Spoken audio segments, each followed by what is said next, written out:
I now wish to call the mover to reply.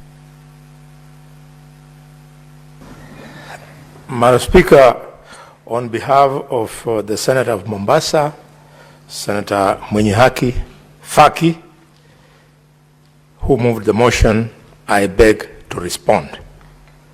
Madam Speaker, I have sat through this debate from yesterday, and it is very clear that all members are contributing on a shared vision. And the vision I see is that all members want a system at the National Treasury that will make devolution a success. And if that is the case, the ball is still in our court, honorable members, in the sense that we must think long and hard on how to ensure that whatever instrument we create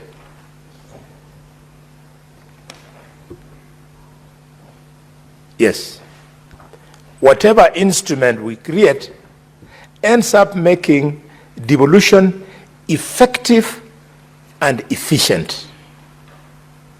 To my mind, we need to now move a bill in this House. And the bill should be a bill to make the National Treasury an independent office.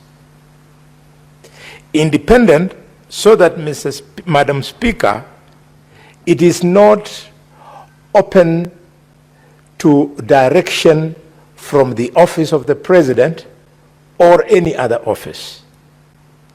Mr. Speaker, the biggest weakness we have today is that the Minister for National Treasury considers himself as part of the national government and not part of the county government.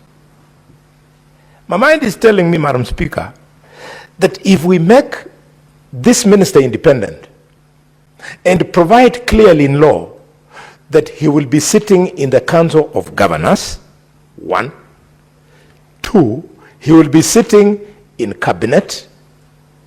3, he will sit on the National Security Council, and that he will not be directed by the office of the President or any other minister.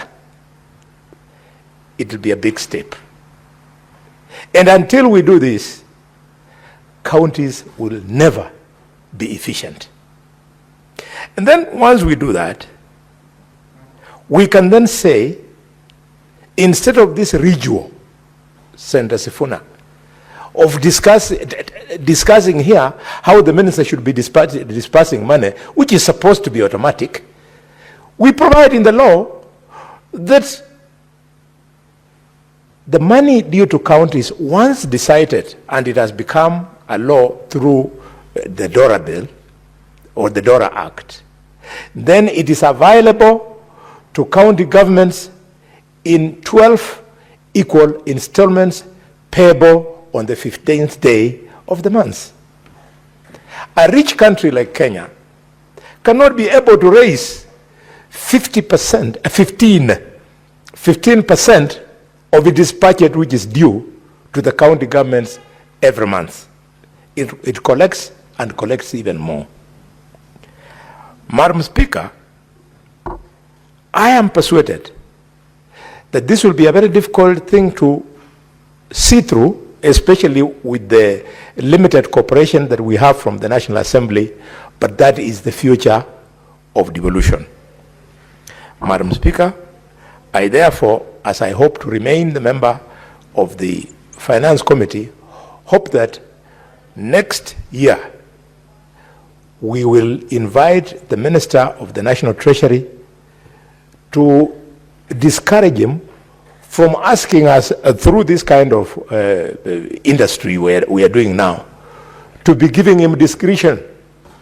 We don't want him to have any discretion. Even if you don't like your governor, you like the people from your county. So it is to your own benefit as a senator that your governor succeeds, because in the process, our people benefit. Having made those passing remarks, I want to urge colleagues, you go and read around the Chancellor of the Exchequer as practiced in the United Kingdom. This is a special minister.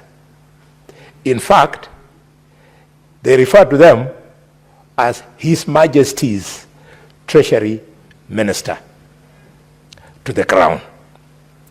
He is the fourth highest ranking member in government because he controls the Commonwealth of the United Kingdom.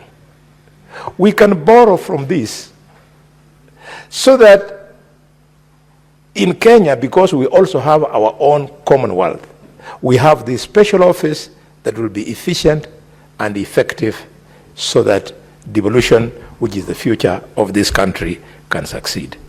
Having said that much, I respond and request that, Madam Speaker, due to obvious reasons, that the putting of the question under Standing Order number 66.3 be delayed to a later day.